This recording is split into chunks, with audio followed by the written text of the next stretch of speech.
Kembali lagi di program Lekat, kenal sosok lebih dekat.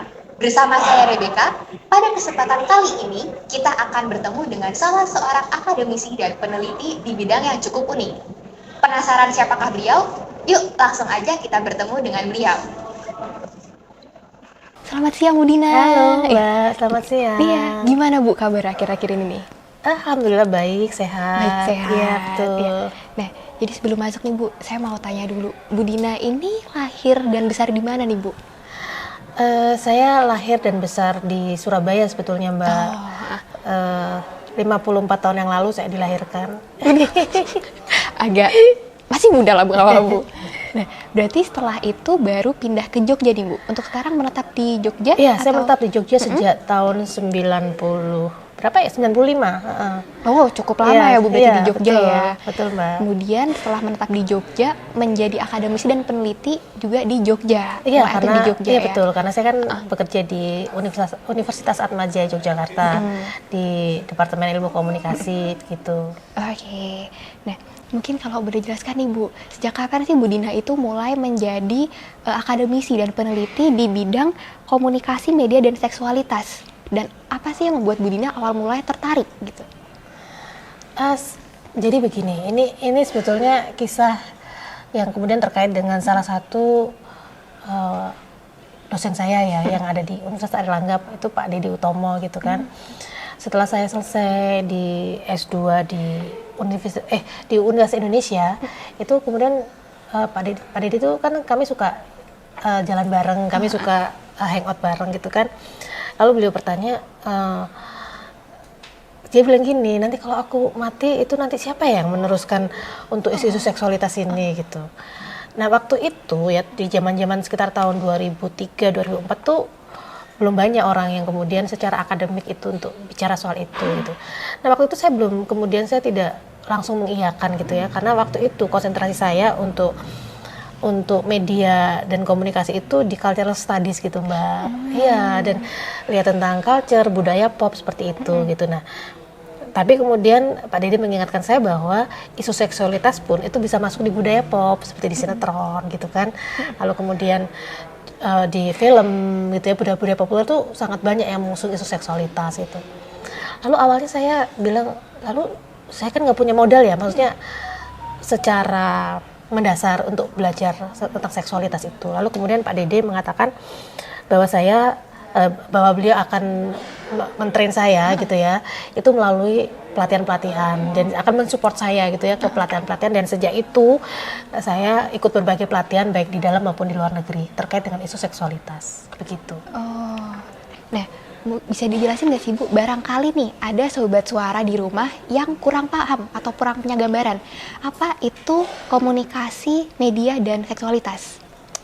Jadi kan komunikasi itu kan bagian dari apa ya, kehidupan kita sehari-hari. Artinya kan manusia tidak lepas dari bagaimana dia berkomunikasi dengan orang lain maupun berkomunikasi dengan dirinya sendiri, kan seperti itu.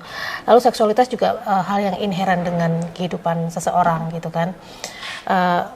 Dan media itu tidak lepas dari pemberitaan tentang seksualitas juga.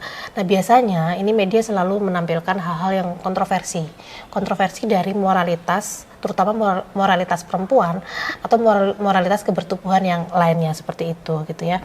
Jadi hal-hal yang terkait dengan budaya, kemudian terkait dengan seksualitas, moralitas, itu media itu akan selalu tertarik untuk mengupas atau membahas hal tersebut gitu ya.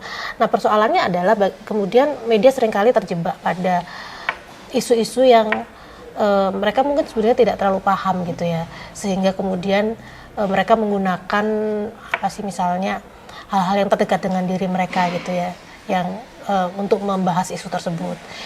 Nah, berarti ini kan tadi sudah dijelaskan ya Bu, mengenai apa sih itu komunikasi di bidang media dan seksualitas. Iya, karena sebenarnya begini Mbak, misalnya ini hal-hal yang paling sederhana gitu ya. Banyak kata-kata yang berhubungan dengan seksualitas manusia gitu ya, misalnya catcalling gitu kan, lalu kemudian cara kita bercanda yang kemudian lalu dinormalisasi, itu kan juga sebetulnya bicara soal seksualitas gitu, seperti itu gitu. Dan bahkan kekerasan seksual itu kan juga persoalan-persoalan dalam seksualitas manusia sebetulnya. Baik, nah awal mulai ini apa sih Bu yang menjadi tantangan tersendiri dari Bu Dina? Apakah mungkin ada keraguan dari dalam diri Bu Dina sendiri gitu? Ya, saya sempat ragu apakah saya kemudian bisa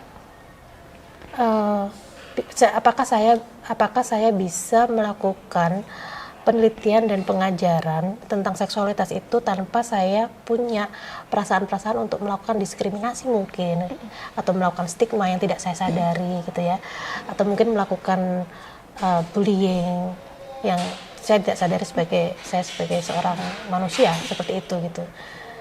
Berarti keraguannya tidak lepas dari karena ya sebagaimana itu manusia ya Bu, mungkin luput untuk melakukan hal-hal yang sebenarnya tidak diinginkan tapi tidak disadari gitu ya.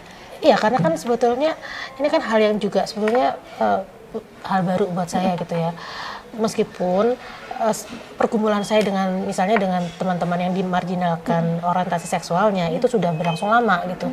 Sejak saya berusia 21 tahun. Jadi kebayang tuh, saya sekarang 54 dikurangi 21 berarti sudah 30 tahun lebih saya. Lebih dari tengah betul. umur ya Bu.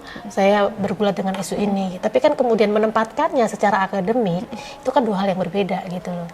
Iya betul. Ya kan, kemudian menempatkannya sebagai hal yang ya ilmiah dalam ilmu pengetahuan, bagaimana kemudian membuat orang menyadari bahwa hal tentang seksualitas ini itu menjadi bagian yang urgen dalam pembicaraan tentang komunikasi seperti itu. Nah, saat ada keraguan itu Bu, apa sih yang mematapkan diri Bu Dina? Apakah mendapatkan dukungan dari lingkungan sekitar? Kalau iya, kira-kira sejauh mana tuh Bu dukungannya? Saya beruntung, meskipun gini ya, ini kan tidak semua orang itu paham ya soal seksualitas itu apa gitu ya. Tapi setidaknya saya mempunyai kolega-kolega yang mendukung gitu ya. Lalu kemudian juga sekarang kan era internet dan kemudian cara mendapatkan buku kemudian artikel-artikelnya lebih mudah gitu ya. Lalu bantuan dari perpustakaan gitu ya, perpustakaan nasional, perpustakaan dari Atmajaya juga, dan kemudian kolega-kolega dari luar gitu ya, teman-teman yang sedang studi lanjut kan bisa dimintain tolong untuk mendapatkan artikel-artikel yang tidak bisa kita dapatkan. Itu kan jadi aksesnya itu jauh lebih mudah, sehingga kemudian membuat saya menjadi lebih menjadi informasi yang saya dapatkan untuk membangun pengetahuan dan membangun ilmu tentang komunikasi dan seksualitas itu menjadi lebih mudah buat saya seperti itu gitu ya. Dan juga tidak bisa dilupakan ketika saya S3 itu dosen-dosen di sana, dosen-dosen di Departemen Komunikasi Universitas Indonesia itu sangat welcome gitu ya. Dan meskipun mungkin banyak di antara mereka yang juga tidak paham, tapi mereka bersedia untuk membantu lah, membuka akses terhadap diskusi-diskusi dan kemudian juga ruang-ruang pembelajaran yang lainnya seperti itu gitu. Berarti cukup banyak orang yang mau membantu ya, Bu, termasuk banyak keluarga dukungan. gitu ya, suami saya gitu yang kemudian dia tidak lelah gitu ya ketika kemudian saya harus pergi, kemudian saya harus menulis dan sebagainya gitu, memberikan waktu sepenuhnya bagi saya untuk berekspresi sebagai seorang akademisi dan peneliti. Itu dukungan kayak paling besar, paling utama ya Bu, keluarga. Oh ya. Nah, kita kan udah bahas mengenai dukungan nih Bu. Nah, sekarang saya mau tanya nih Bu, apa perjuangan Bu Dina sebagai seorang akademisi dan peneliti yang Bu Dina lakukan ini dan memiliki dampak gitu Bu, paling besar di masyarakat? Hal yang paling besar, jadi ketika saya tuh melakukan penelitian dan kemudian penelitian itu lalu diseminasikan melalui jurnal adalah membentuk kesadaran dan pengetahuan. Itu yang paling besar gitu ya. Dampak terbesar adalah di soal pengetahuan. Kemudian orang bisa mendapatkan pengetahuan baru, orang bisa belajar, orang bisa paham hal yang sebelumnya mereka tidak pernah tahu gitu. Ketika orang lain yang darinya nggak tahu jadi tahu gitu ya, belajar gitu ya. Nah itu pengetahuan, dan itu menurut saya itu dampak terbesar untuk masyarakat seperti itu. Baik. Nah, kemudian apakah hal itu menjadi suatu momen yang menurut Bu Dina paling berkesan selama Bu Dina menjadi seorang akademisi dan peneliti ini Bu? Atau mungkin ada hal lain gitu Bu yang paling kalau berkesan? momen paling berkesan ya itu ya, ketika kita sudah berhasil membuat tulisan dari hasil penelitian gitu kan, lalu kemudian diterbitkan, itu luar biasa gitu ya perasaannya. Tapi saya juga ada beberapa hal lain yang menurut saya berkesan gitu ya, ketika saya mengikuti beberapa pelatihan yang saya dapatkan gitu ya, yang saya disupport oleh Pak Deddy Utomo waktu itu gitu ya, dan itu saya dapatkan secara cuma-cuma. Jadi saya mendapatkan pembiayaan, akomodasi, lalu biaya pulang pergi itu semua ditanggung gitu, dan itu buat saya luar biasa gitu ya. Adalah ketika saya pergi untuk pelatihan di India waktu itu 2 kali. Yang satu terkait dengan workshop film dan seksualitas, dan yang kedua adalah pelatihan tentang seksualitas itu sendiri gitu ya, yang diadakan oleh satu organisasi di India, organisasi yang bicara soal feminis dan seksualitas gitu. Saya belajar, jadi pesertanya adalah orang-orang dari Asia dan Asia Selatan gitu ya, Asia Tenggara dan Asia Selatan kalau nggak salah, di jaringan mereka gitu ya, sehingga lalu kami istilahnya berkumpul di situ selama 7 hari untuk mendapatkan pelatihan. Nah di situ saya tuh belajar tentang bagaimana kecairan tubuh manusia, kecairan seksualitas, mendapatkan banyak hal baru terkait dengan seksualitas, terkait dengan kekerasan seksual yang sebelumnya saya pikir itu bukan kekerasan seksual, seperti itu. Berarti momen berkesan ini ketika Bu Dina ikut pelatihan yang dimana itu merupakan salah satu bentuk support dari dosennya Bu Dina terdahulu ya Bu? Iya, support dari dosen saya dan juga support saya istilahnya pergi gitu ya, tanpa ada dan itu juga tidak lepas juga dari support universitas ya, artinya kan saya dibolehin pergi tuh. Iya, dapat izin ya Bu. Dapat izin Iya. gitu ya dari universitas, kemudian juga suami saya tidak keberatan juga saya pergi. Nah itu kan juga support yang luar biasa gitu ya. Kalau misalnya saya nggak dibolehin pergi lalu universitas juga melarang pergi, lalu tidak mungkin terjadi ya Bu. tidak mungkin terjadi meskipun saya sudah mendapatkan semua akses itu kan. Gitu. Kemudian nih Bu, menurut Bu Dina sendiri nih dari keseharian ini, ada nggak sih Bu kasus yang paling sering terjadi di masyarakat?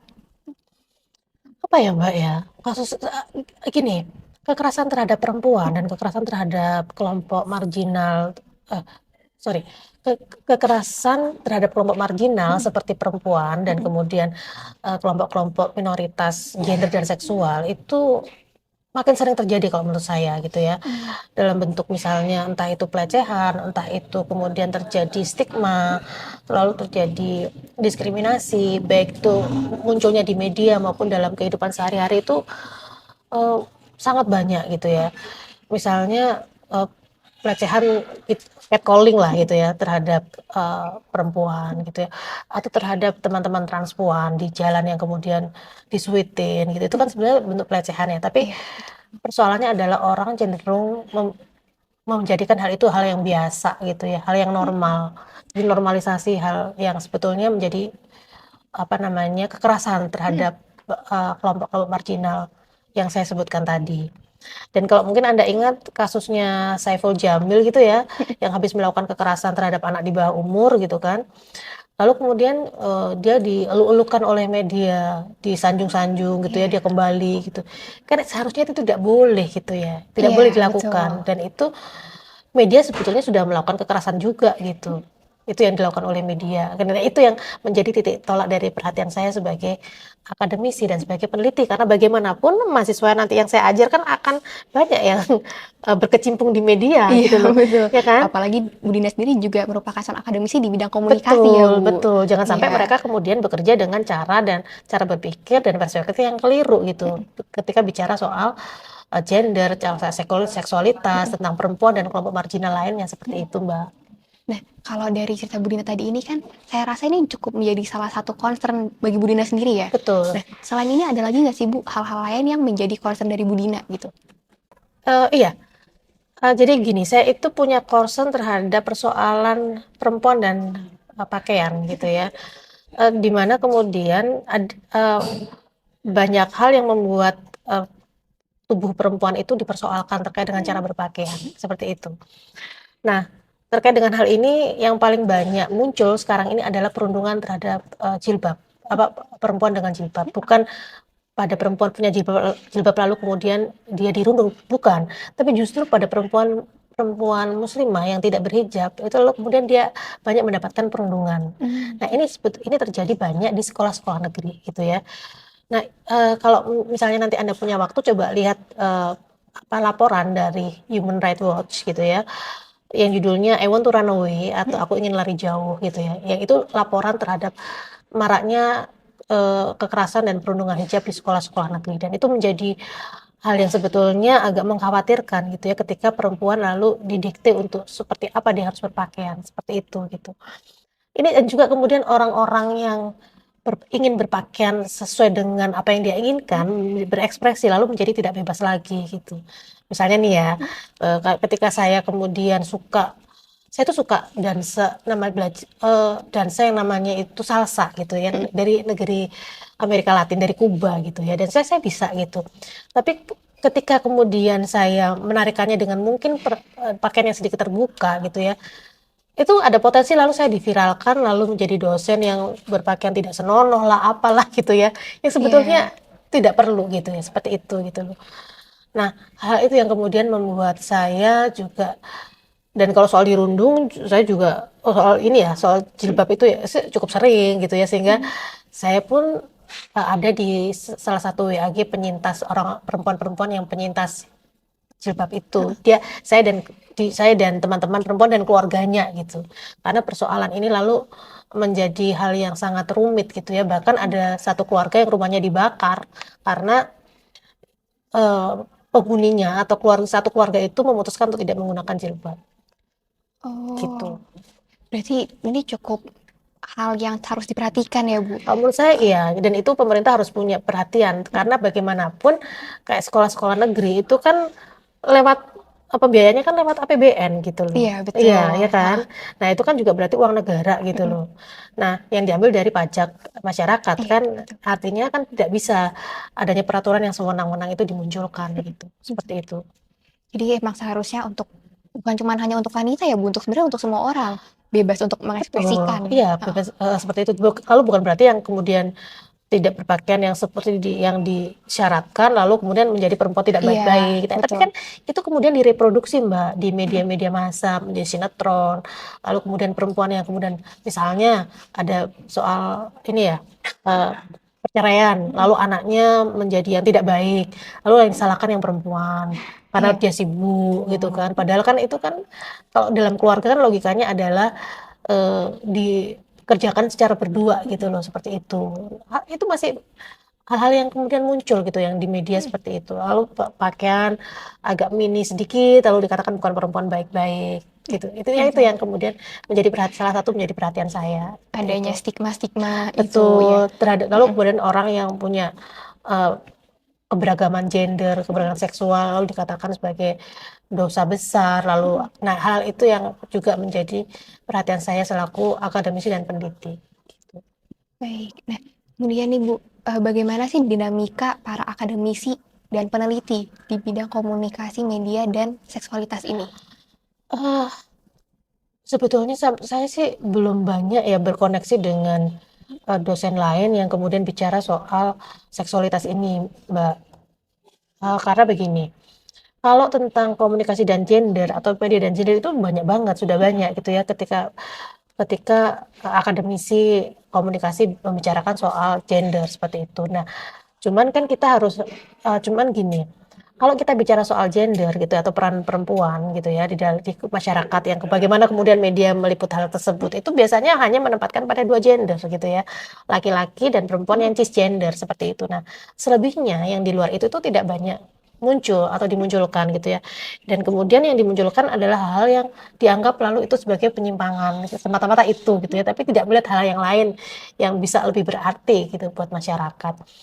Nah, dengan demikian ruang yang terkait dengan seksualitas itu masih terbuka lebar, tapi belum banyak yang melakukan hal yang penelitian itu gitu. Saya tidak tahu kenapa gitu ya, apakah mungkin mereka terjebak pada dogma-dogma moral atau sosial yang, karena bagaimanapun dosen itu kan juga bagian dari anggota masyarakat ya. Betul. Dan kemudian dia juga banyak mendapatkan hal-hal yang berkaitan dengan kehidupannya gitu ya, latar belakangnya juga seperti itu gitu, sehingga membuka mindset, lalu kemudian belajar hal yang baru yang mungkin agak berbeda dengan apa yang kemudian dia terima dalam kehidupannya, itu mungkin tidak mudah. Nah, mungkin itu yang membuat belum banyak gitu ya akademisi peneliti komunikasi yang kemudian intersectionnya itu terkait dengan seksualitas. Betul. Banyaknya masih yang gender ya, Masih Bu, banyak yang gender. Jadi misalnya peneliti punya standar tertentu dalam hidupnya gitu ya, katakanlah dia sebagai pemeluk salah satu agama yang menurutnya dia taat gitu ya, sehingga dia tidak berani melampaui batas gitu dengan apa yang kemudian diajarkan oleh agamanya, seperti itu. Menganggap bahwa dia meneliti suatu hal yang tabu dibicarakan, kan seksualitas itu dianggap tabu, Mbak. Tabu untuk dibicarakan, tabu untuk didiskusikan, dan tabu untuk kemudian disebar-sebarkan. Nah, tapi kan kita bicara dalam soal ini ya, soal hal yang ilmiah, soal hal yang kemudian teruji dalam dalam sebuah penelitian seperti itu gitu, sehingga dan kemudian ada teori juga yang membimbing kita sehingga kita tidak perlu merasa takut sebetulnya kalau kita mengeksplorasi fenomena yang terkait dengan seksualitas seperti itu. Baik.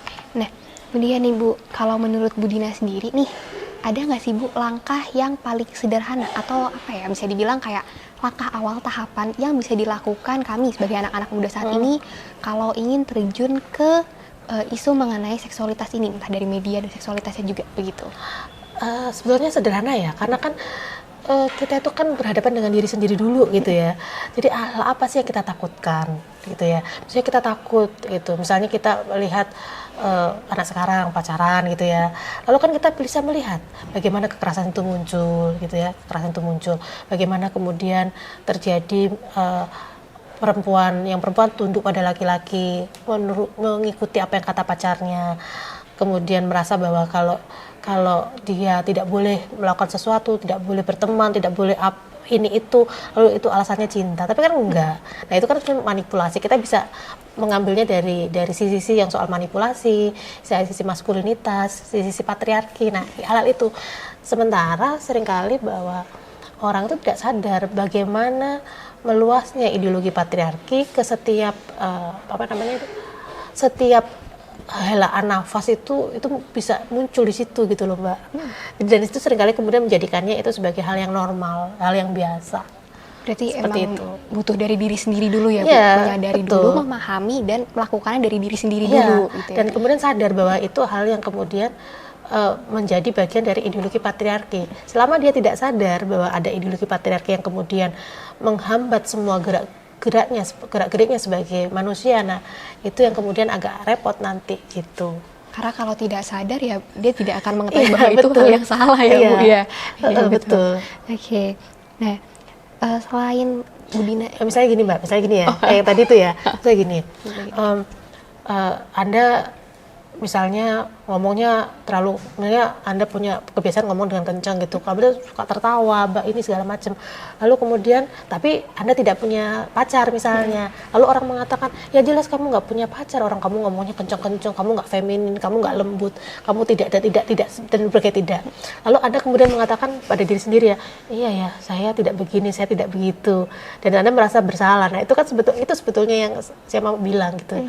Bagaimana kuatnya dominasi maskulinitas yang berakar dari ideologi patriarki itu ya, yang ada di dalam diri kita sebagai bagian dari masyarakat seperti itu. Yang justru malah menjadikan standar ya, Bu, bisa dibilang. Betul. Itu. Jadi menjadi acuan kita secara tidak sadar gitu ya, dalam kita bergerak melangkah di kehidupan kita sehari-hari seperti itu.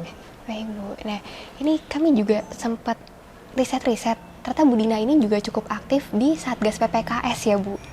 Iya betul, Mbak.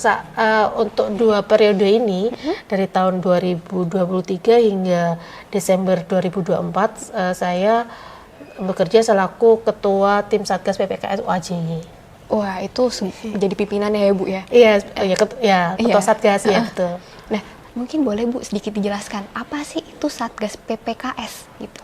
Sebetulnya Satgas PPKS itu adalah mandat dari Permendikbud Ristek Dikti itu nomor 30 tahun 2021 gitu ya. Jadi Permendikbud itu muncul, itu salah satunya dengan data dari Komnas Perempuan gitu ya. Dari tahun 2015 hingga tahun 2021 itu sudah ada 67 kasus yang dilaporkan ke Komnas Perempuan terkait dengan kekerasan terhadap perempuan di lingkungan pendidikan, seperti itu. Nah, dari jumlah tersebut itu ternyata kekerasan seksual di lingkungan pendidikan itu mencapai 88% itu di kekerasan seksual. Nah kemudian perguruan tinggi itu juga menempati urutan pertama di kekerasan seksual tersebut dengan 35 kasus seperti itu. Dan kemudian ada juga survei dari Dirjen Diktiristek tahun 2020 itu menyatakan bahwa 77% dari dosen yang disurvei itu mengatakan mereka pernah menemui kekerasan seksual di kampus. Dan 63% dari 77% dosen tersebut itu mengatakan bahwa mereka tidak melaporkan kasus yang dilihatnya tersebut ke perguruan tinggi. Seperti itu.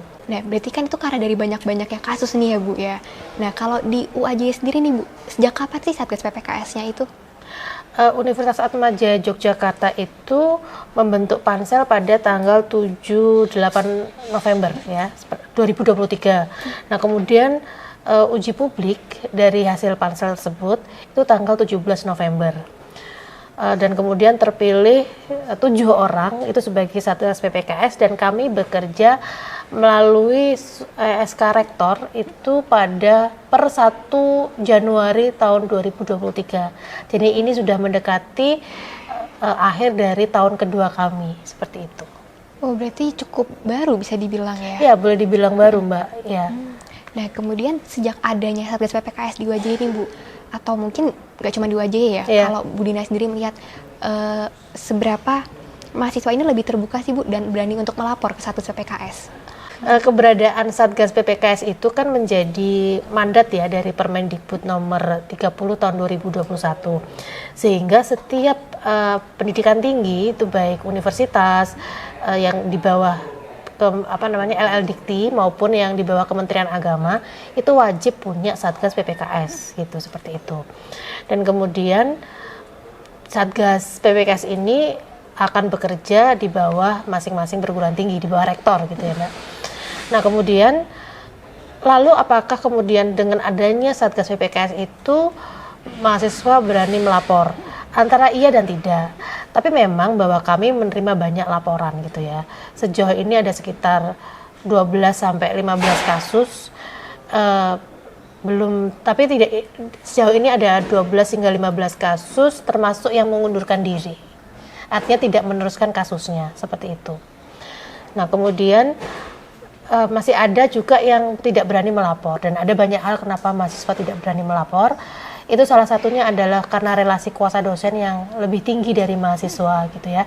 Dan kemudian mahasiswa merasa bahwa nanti takut kalau kemudian dosennya menurunkan nilai atau kemudian tidak diluluskan gitu ya. Apabila dia melapor ke Satgas PPKS atas perlakuan yang diterimanya dari dosennya, seperti itu. Wah, berarti 12 sampai 15 kasus itu cukup lumayan ya Bu, dan menjadi awal yang baik juga untuk mahasiswa mulai berani melapor. Betul, seperti itu gitu ya. Dan memang kami selalu menyatakan pada setiap kalau kita melakukan sosialisasi gitu ya tentang Satgas, seperti misalnya setiap penerimaan mahasiswa baru itu ya, kita melakukan sosialisasi, dan kami selalu memberikan contoh-contoh kekerasan seksual seperti apa, dan kami selalu menyerukan bahwa supaya mahasiswa itu melapor kepada Satgas PPKS, seperti itu. Nah, tapi kan tidak menjamin bahwa kemudian mahasiswa berani melapor, ya kan? Gitu, karena ada banyak ketakutan kenapa mahasiswa tidak berani melapor, dan kami paham bahwa mahasiswa merasa dirinya itu tidak cukup berani untuk melapor, itu kami paham, seperti itu.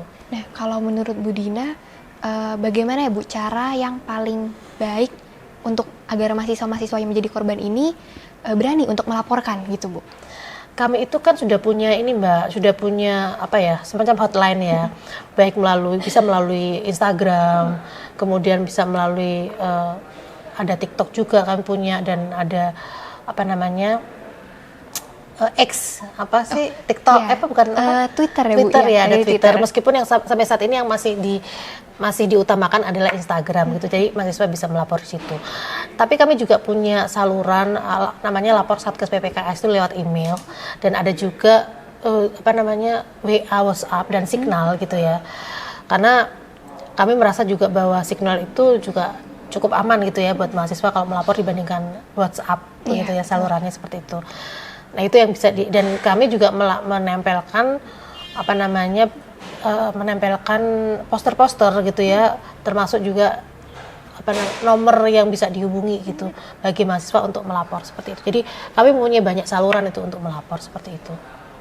Baik. Nah, kemudian Ibu, kalau tadi kan kasusnya itu sebagai korban yang tidak berani melapor Iya. ya Bu. Nah, misalkan nih Bu, ada korban yang tidak berani melapor. Nah, sebagai orang terdekat dari korbannya ini nih Bu, sebenarnya apa sih yang bisa kita lakukan atau apa yang baiknya kita lakukan untuk membantu korban yang mungkin orang terdekat kita ini juga Iya. gitu? Nah itu kan juga relevan ya Mbak dengan acara yang kemarin diadakan oleh Satgas ya. Kami bekerja sama dengan Satgas Universitas Kristen Duta Wacana.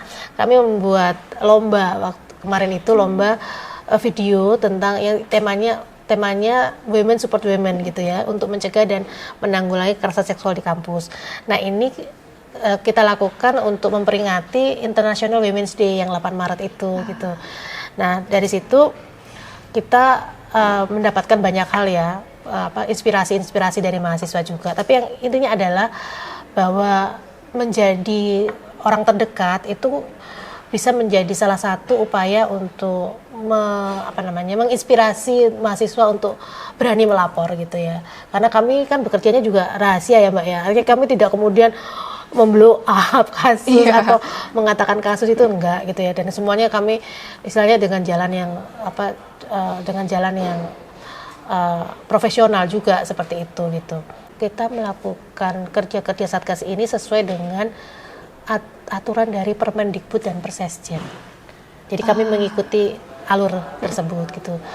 Sehingga sebetulnya mahasiswa tidak perlu merasa takut untuk melapor pada Satgas PPKS di kampusnya masing-masing. Seperti itu, Mbak.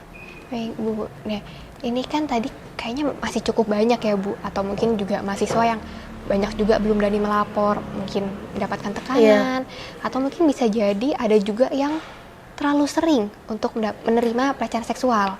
Nah, kalau menurut Bu Dina sendiri, sebenarnya mahasiswa itu sudah sadar dan paham belum sih Bu mengenai apa itu pelecehan seksual dan segala jenisnya? Apalagi di saat ini itu kan kayak semacam catcalling, sexting itu menjadi hal yang sebenarnya ini termasuk pelecehan seksual, tapi seolah-olah sudah dinormalisasikan kayak, oh ya ini hal yang biasa, dan ini juga mulai banyak sekali ditemui di media sosial, apalagi di kolom komennya ya. Betul. Nah kalau menurut Bu Dina sendiri itu gimana sih Bu? Sebenarnya mahasiswanya udah sadar atau belum sih gitu? Sebetulnya kalau dari pihak Satgas ya, itu kami sudah melakukan banyak sekali sosialisasi terkait dengan bentuk-bentuk kekerasan seksual itu seperti apa. Dan kekerasan seksual itu kan ada dua macam ya secara umum ya. Ada yang namanya istilahnya sexual harassment gitu ya, atau pelecehan seksual, dan kemudian sexual assault atau serangan seksual. Dan kalau serangan seksual itu kan sifatnya fisik, sementara kalau sexual harassment kan non fisik gitu ya. Karena salah satunya adalah catcalling atau kemudian jokes atau percandaan yang tidak menyerang pada tubuh tapi kan menyerang pada mental sebetulnya. Nah kemudian juga sexual harassment ini itu juga sekarang sudah tidak lagi atau tidak hanya muncul pada relasi sehari-hari, tapi munculnya pada media sosial atau istilahnya kekerasan berbasis gender online, KBGO itu ya. Nah itu juga terjadi. Nah persoalannya kan seringkali orang itu menormalisasi hal-hal yang dia pikir itu hal yang biasa gitu. Nah itu yang kemudian kenapa mahasiswa itu seringkali menganggap bahwa hal itu tuh hal biasa, jokes yang sebetulnya merendahkan perempuan gitu ya, atau merendahkan laki-laki itu hal yang biasa gitu loh. Ada beberapa hal kenapa terjadi kekerasan seksual ya, atau tindak kekerasan seksual yang tadi saya katakan baik dalam bentuk pelecehan maupun dalam serangan gitu ya, serangan fisik seperti itu. Pertama adalah adanya praktek ideologi patriarki yang mengakar, karena sebagai ideologi kan kemudian dianggap bahwa hal yang maskulin gitu ya, hal yang kemudian mengedepankan sisi kelaki-lakian itu dianggap wajar seperti itu gitu. Lalu kemudian juga penyalahgunaan relasi kuasa yang istilahnya tidak setara dan kerap itu manipulatif gitu loh. Nah ini itu juga bagian dari praktek ideologi patriarki tadi. Misalnya ngomong ke pacarnya, berarti kalau kamu tidak mau tidur dengan saya, berarti kamu tidak punya perasaan sama saya, tidak cinta sama saya. Saya kan sudah berjuang selama ini untuk kamu. Nah itu hal-hal itu yang istilahnya tuh kalau di kami itu grooming Mbak, grooming untuk menumbuhkan simpati, untuk menumbuhkan rasa supaya dia tuh suka, dan akhirnya kemudian terjadi hal yang tidak diinginkan seperti itu gitu ya. Dan lebih pada paksaan tapi yang halus gitu, manipulatif seperti itu. Dan kemudian yang lebih parah lagi adalah kita tidak punya referensi yang cukup atau pengetahuan yang kritis tentang gender, seksualitas, gitu ya, SOGI SC gitu ya, dan kemudian pendidikan seks kita kan juga tidak bagus gitu ya. Nah itu yang kemudian membuat kekerasan seksual itu dalam berbagai bentuk itu bisa terjadi, baik pada mahasiswa maupun di luar lingkup pendidikan tinggi seperti itu gitu. Berarti kalau menurut Bunda mungkin mahasiswanya ini sadar itu pelecehan seksual, tapi karena tidak didukung dengan basis yang kuat ya Bu. Iya. Jadi atau kadang-kadang dia nggak sadar itu karena saking bisa jadi nggak terbiasanya sadar, ya. Dan kemudian kan kadang-kadang juga kampus itu membiarkan. Jadi pembiaran itu yang kemudian punya dampak pada pengetahuan gitu ya, pada pengetahuan mahasiswa bahwa oh, ini kan biasa ya. Mungkin karena saya itu perempuan yang banyak ngomong, lalu kemudian saya juga suka pakaian seksi, jadi saya mungkin memang wajar saya menerima hal itu. Kan nggak boleh gitu loh, ya kan gitu loh. Nah, tapi itu kan terjadi gitu ya. Lalu yang tadi Anda katakan dinormalisasi tadi gitu loh, terbiasa sebagai hal yang kemudian tidak perlu dibahas, tidak perlu dikritisi. Nah itu yang terjadi, Mbak. berarti dari hal yang salah karena dinormalisasi dibiasakan malah salah jadi gitu, benar jadi gitu benar, ya Bu. gitu ya. Nah kemudian kami juga berpikir hal itu ya, karena bagaimanapun kan mahasiswa itu menjadi menjadi entitas yang juga penting di universitas ya, dan karena itu kami sekarang ini dari Satgas PPKS kami membentuk sahabat Satgas, Mbak, yang terdiri dari mahasiswa di seluruh fakultas-fakultas gitu. Sahabat Satgas ini itu diutamakan dari mahasiswa dan mereka bisa menjadi orang-orang yang terdepan gitu ya, salah satu garda depan dari Satgas PPKS UAJ seperti itu.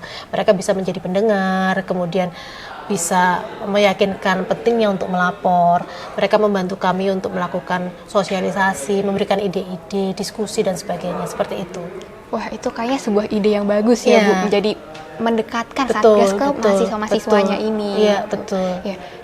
Nah, pertanyaan terakhir nih Bu, untuk menutup sesi bincang-bincang kita pada siang hari ini.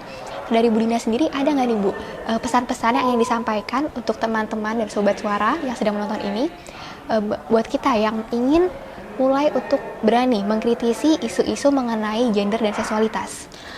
Kalau saya tuh ini ya Mbak ya, selalu berpegang bahwa kita itu harus mendapatkan pengetahuan. Nah pengetahuan itu bisa didapatkan dari membaca. Jadi bacalah. Itu kalau agama Islam bilangnya ikro gitu ya. Ikro, bacalah. Jadi membaca itu akan meluaskan pengetahuan, itu satu, membaca. Dan kemudian belajar untuk peka. Peka itu berarti bisa berempati gitu ya, berempati. Kemudian dia bisa mencoba untuk belajar. Jadi belajar itu tidak hanya belajar secara tekstual, tapi juga kemudian belajar untuk empati dan kemudian menghargai. Karena saya tidak banyak tahu ya bahwa saya itu merasa bahwa mahasiswa sekarang tidak banyak melakukan penghargaan gitu ya, tidak menghargai diri sendiri, tidak menghargai orang lain, itu juga seringkali itu muncul seperti itu. Banyak membaca, belajar untuk lebih peka, belajar berempati, dan juga lebih menghargai diri sendiri dan orang lain. Ini adalah pesan dari Bu Dina untuk Sobat Suara. Nah, pesan ini juga sekaligus menjadi penutup dari bincang-bincang lekat kita pada siang hari ini. Saya dan tim juga mengucapkan banyak terima kasih untuk Bu Dina atas kesediaannya untuk meluangkan waktu dan bincang-bincang hari ini. Kami juga mohon maaf Bu apabila ada kesalahan dari penyampaian atau mungkin selama persiapan tadi Bu. Ya, saya juga terima kasih juga pada tim dari Lekat yang sudah berkenan untuk berbincang-bincang dengan saya, dan saya juga minta maaf apabila ada kata-kata yang menyinggung dari Sobat Suara.